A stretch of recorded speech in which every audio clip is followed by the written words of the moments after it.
Hi, my name is Bridget Glynn and I'm here to talk to you today about my thesis, which explores the impact of task difficulty on student self-efficacy and procrastination in second level mathematics.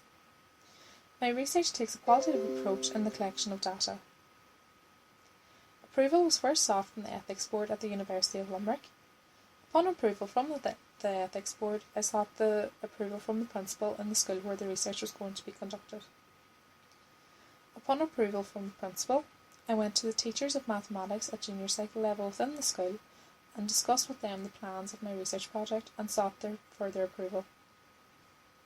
Upon permission from the teachers, I then went to the students in each year and provided them with further information sheets and also consent forms.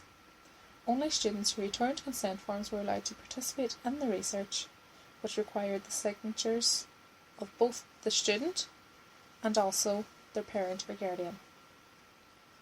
Students then sat a self-efficacy test and also a pre-test.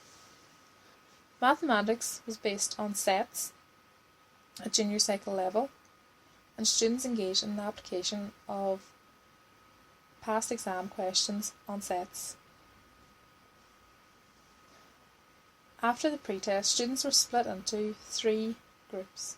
These categories were difficult, standard difficulty, and lesser difficulty.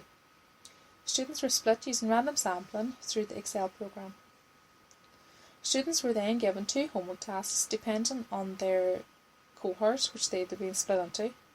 Students were also required to fill out accompanying questions relating to their beliefs and their ability in carrying out the tasks, and also their procrastination levels.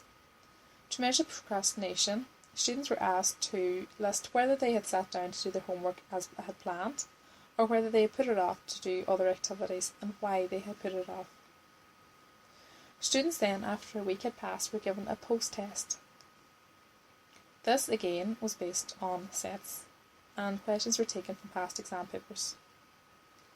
Students again were required to fill out questions and answer accompanying questions relating to their beliefs and advancements of their ability, self-efficacy and motivation in attempting questions which they felt to be difficult, and also how they felt regarding certain easy questions. Students were also required to answer questions based on their beliefs about this research and if they felt that this had helped them in the study of sets, or indeed created using Powtoon.